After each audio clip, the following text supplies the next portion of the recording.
Aquarius got the Eight of Swords as their advice as well. I think they got the Queen of Cups there. I don't really remember, but I have a feeling. But let's have a look. So you've got a couple of court cards here. A couple of major arcana as well. Eight of Cups. This is where we're done. We are emotionally done with the situation. I do not want to feel that way anymore. That's what the Eight of Cups says. I do not want to feel that way anymore. I know I invested a lot emotionally into this. And we see this guy. He's like, peace out, people. Like, you know, he's left all the cups behind and he's walking off. It doesn't literally mean that we walk out of a situation. That may be the result. That may be what we end up doing with this energy. But at its core, what it talks about is being emotionally done. It's about not settling. I won't settle for that. You know, I invested a lot emotionally into this situation, but it doesn't serve me anymore. I don't want to settle for being this way anymore. Now, the thing that comes up very strongly, a strong emotional energy is coming up. So some of you may have been feeling this for a while. But with the Eight of Cups coming up here and the Moon, because if he's leaving that behind, like he knows what he doesn't want. And the kind of key to this is the card that comes after is the Nine of Cups. So he's going to look for his ninth cup, his true heart's desire. Some of you don't know what your heart's desire is. Others of you don't know the path to get to your heart's desire, right? Because we have the Queen of Cups here, who's very much comes from a heart space. And with the Moon here, it's where we look at the path ahead of us, but it's in shadow. And that can be when fears and doubts come up. And there's a strong message here of fears and doubts. You may have heard me say this before, where I do personally believe that instead of 12 signs of the zodiac, there are 6 energy axis, like powers, right? So Leo and Aquarius are 1. That is the energy that comes up. And so it makes me think of that. It makes me think of that who we are. That's our first house. I'm an Aquarius, right? So my first house would be Aquarius. It isn't. That's your rising, but I'm talking about from my sun sign. So first house is Aquarius. My 7th house is Leo. So who I am is Aquarius. How I relate to other people, Leo. Same with you now. Who you are, Leo. How you relate to other people, 7th house, Aquarius. So there is that kind of axis coming in. And what that makes me think of is the 1st and the 7th house. Who we are and how we are in relation to other people. The I am versus the we. And there must be an I before there can be a we. So there's that kind of, that's what's coming up for me very strongly in this message. And who you are is someone that won't settle for stuff that doesn't make you happy, that doesn't fulfill you. But I think you haven't figured out yet how to connect with someone else, or what that connection is, where it's going, right? There are fears and doubts around that. Now, in the past, you have the Knight of Swords, and that's interesting that comes up in the past. This may be very specifically, and that's very specific, but it's coming up. This may be conversations that you've had with someone. You know, out of nowhere, you have this conversation, because that's what the Knight of Swords can represent. Someone who comes in out of nowhere and they speak their truth, and it shakes everything up. Now, I don't usually read court cards as other people. It can be. Obviously, it's a general reading. And yes, the energies can be all us, or they can be how we relate to other people. Because even when we relate to other people, we take on some of that energy, right? Because we're at that vibration with each other. So the Knight of Swords is someone who takes action based on his beliefs. Swords are our thoughts, our beliefs, our ideas, and how we communicate them. So there may have been some communication here, or an idea, or a belief that you now have. And so you're very committed now. You know that you can't stay where you were or keep doing what you were doing, settling. It's not fulfilling anymore. It's not emotionally fulfilling. The Eight of Cups, it's not painful. That's the thing with it. It's not a painful energy because you have nothing emotionally left to give to that situation. You have nothing left to give to it. And your reading is very much focused on, well, okay, I know what I'm done with. Where am I going with this though? Where am I going with this? I have a belief. I have an idea, but where do I take it? That's what this feels like. Now, the card, and the past is last week, last month, last year. It doesn't matter. It comes up to indicate why we are where we are. And the heart of the reading is the focus. It's either what we're dealing with, what we're focused on, what's going on right now. I'm very big on the present being the point of power. That's why we have 3 cards that indicate the present. This one, what we, you know, how we go forward, what we're dealing with. The present and the advice, what we do now. And these are both kind of past energies. And we have one for the future, because the future can be changed. It's what we're headed towards. And the present is the main energy for this month, or for the period that I read for. Now, the Queen of Cups coming up here, she's a lot about unconditional love. Unconditional love. What she loves, she understands. She doesn't really need anyone, but she's happy to share her love with people and to love people. That doesn't mean you're a doormat and you just keep giving and don't get anything back. That's not what unconditional love is. You've probably heard me say this often. We can only give that which we have. So she loves herself. She knows what her love is worth. That's why she's happy to give it. But you can only keep that which you give. So once you give that, once you express that love, once you come from a heart place, that is what you will attract back to you. She's nurturing, she's loving, she's caring, and she knows how to love.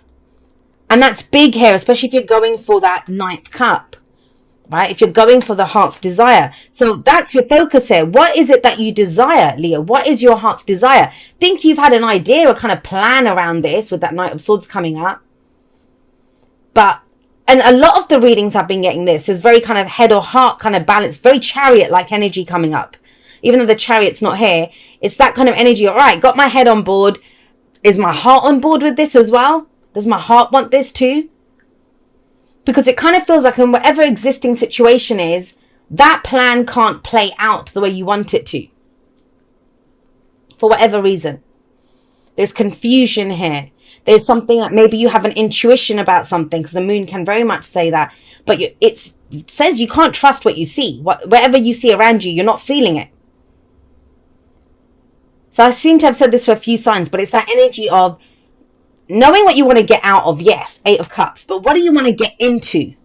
What is the dream? What are we headed towards? And they represent that head and heart energy of together. It's beautiful energy. And it is a lot around what you nurture, what you care for, what you love, how you feel. Because you got the Empress. The Empress is about growth and abundance. And a lot of you may have been trying to figure it out logically. Well, how do I do this? How do I make this work? What do I say? And all of that. And it's like, take a moment. Let's pause. This is very 5th house energy, actually. I always see the Empress as 5th house, which is your house, Leo. It's the house that Leo rules, right? I kind of get that sense that it's about, well, what do I want to give birth to? What do I want to create?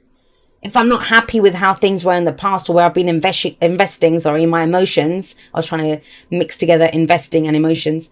But, you know, what is it that I want to give birth to then? What am I nurturing and caring? What am I pouring all of this love into? That is the highest vibration of Leo. The highest vibration of Leo. The lowest vibration of Leo is to be in the spotlight, right? But the highest vibration of Leo is to understand that you guys are the sun. You guys are the spotlight. And it's who you put that warmth and that lovely, beautiful, life-giving energy on. Who do you shine that light on? And it's very much, if that's the heart of this. The Empress understands that to get the best out of anything, it takes time.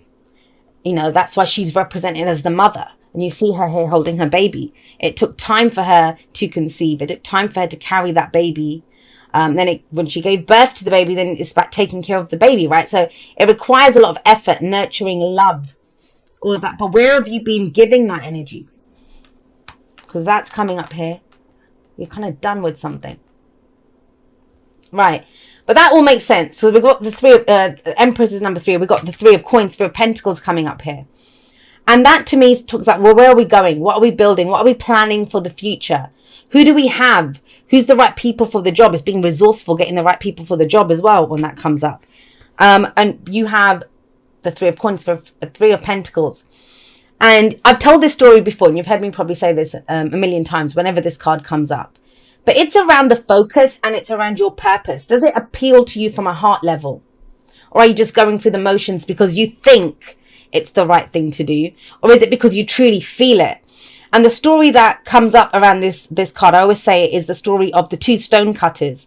There's a guy walking down the street and he sees 2 stone cutters. They're doing the identical jobs. They're both doing the same thing. He goes up to the first one and he says, oh, you know, what are you doing? And he says, oh, I'm cutting stones. He goes up to the second guy and he goes, what are you doing? And he says, I'm building a cathedral. What's the significance of that? The first one's just doing a job. You know, he's just cutting the stone. He's going to get paid at the end of the day, job done. The second guy feels like he's part of something bigger. His work has purpose. He is building a cathedral. You know, he's not just cutting a stone. He is cutting stones, but it's part of a bigger plan. So whatever it is that you're doing now, nurturing, growing, loving, whatever it is, you know, that is about growth and abundance when the Emperor shows up. Is it part of your bigger plan? Is it part of your big picture? And it's almost like in the broad strokes is where you get the answers now. Because you're very clear on what you're dissatisfied with, what doesn't work for you, right? What you're ready to just say, yeah, I'm out of this. I'm done. I want to say this too, because it's for a month. And obviously timings are weird anyway. But some of you might feel like you're just here. It's like, yeah, I don't know, Jay. I don't know what I'm building for the future. I don't know what I'm planning. I don't know what I want to grow. I don't know yet. I have an idea, but I just, it's not kind of hitting me in the, like, you know, getting me in the field. I don't have that. That's what happens here. I'd be very surprised, those of you that this message resonates for, if you don't know by the end of like Libra season or whatever, that you don't have an idea, that you don't know exactly what to do with it. You will know. That's the Three of Coins, which is, yeah, look.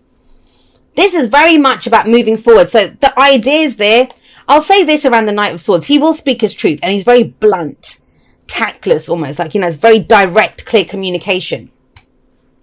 He's known sometimes to come charging in, offload his truth, like does a drive-by with the truth and then rides off again, right? So he can be that way. But this is very methodically building something. If you've been trying to get a relationship off the ground, if you've been trying to get, I don't know, your business off the ground or your work off the ground, whatever it is, something that you've been trying to build, that home that you want, whatever it is, this is where you get some real traction. There's been talk here, but now the heart's on board. And what that means is that if your heart's on board, it's not going to be involved in stuff that doesn't serve it, that's not self-honoring, that looks like settling. It doesn't matter. Like with that moon there, it's almost like, well, I can't stay here. I don't know where I'm going, but I'm not going to stay here. Anywhere's going to be better than here. And when you get knights, they are about movement. So logically, mentally, that's how we do the air energy, right? You've figured it out. You know that you need to move forward because your belief system has changed. But this is where you actually put in the effort, because with coins or pentacles, it's our physical reality. It's our physical reality. It's the work that we put in. Now, the thing with all of the knights is they progress a situation, as I said. The kings and queens, they sit on their thrones. The pages, they run around, little ones that run around, right? It's the knights that get the real movement going. And the Knight of Coins, yes, he may be the slowest moving knight, but he is still faster than the rest of the court cards. Just the other knights are faster than him. And this is where you start putting in the action. So with coins or pentacles, it's going to be around our physical bodies, right? Our jobs, our work, our businesses, our homes, our possessions, our relationships even. But our investments, our savings. It's time to move on that, to act on that, to grow that. And the beauty of the Knight of Pentacles is that he will show up and he's going to get the job done. So if you've been putting off a plan or a project, trying to figure out, is it time to do it? It feels like the time is now. I know that's Wheel of Fortune, but it's kind of, that's the energy that I'm feeling here, which is it's time to start putting those plans into action. Maybe start working with some other people, whatever it is that you need to do here. The downside of the Knight of Coins, the Knight of Pentacles, is that he can go unnecessarily slowly because he wants a perfect plan. He wants a guarantee. And that's the place where these fears and doubts would come in, because you're not going to see that. The moon very much says that, is that you won't see what's coming up ahead. It's more about, I think you're kind of going into uncharted territory, like you've never been here before. And it's in these spaces that we get the new experiences and we get the real growth. Because any map that you have is of where you've been, right? And you're going into new spaces now. You're not going to know what's there. And so the Knight of Pentacles, in his highest vibration, he's going to make sure that, well, I don't know what steps 3, 4, 5, 6, 7, whatever are, but I can take step 1 perfectly and I can take step 2. I'll figure out step 3 when I get there, but I'm going to see this through to the end. I'll find a way to do this, to complete this, to make it happen. It's the work. It's putting in the real work and effort into this. You're building something big here. And I get it. You know, when you've got knights coming up as well, they're not kings and queens. So it may be that you feel like you're trying to learn something. Your heart is the highest vibration here because it's the queen. she's more experienced and she has more authority than the knights, right? That's why she's coming up with the heart of everything. Trust your heart. Trust what you're trying to nurture. Trust what you feel around this. But then take the steps. Start building it. And if you're looking for guarantees or a perfect plan, trust that you are the guarantee. Trust that you are the guarantee. You're making this. You're nurturing this. You're growing it into what it will be. And you have the Emperor coming up in the future. And the Emperor is about standing in your own personal power. Your own personal power. The Emperor it's going to be one of two bits of advice when he shows up. One, don't be so controlling, right? Because the Emperor, my way or the highway, right? He's in control. He decides. He's the one that has the final call. It's his responsibility. It's his empire. And your life is your empire. But when we get so stuck and wanting to control every facet of how it shows up, we can block out new ways of doing things. So there's that for starters. But the other end of the other thing that comes up around the Emperor is it's about stepping up and taking control. We've got yin energy here. We've got yang energy here. So that's the holding space for this, holding space for the idea, holding space for the feeling, nurturing it, growing it. But then what do we do with that? We take action on it. And that's where the yang energy comes in.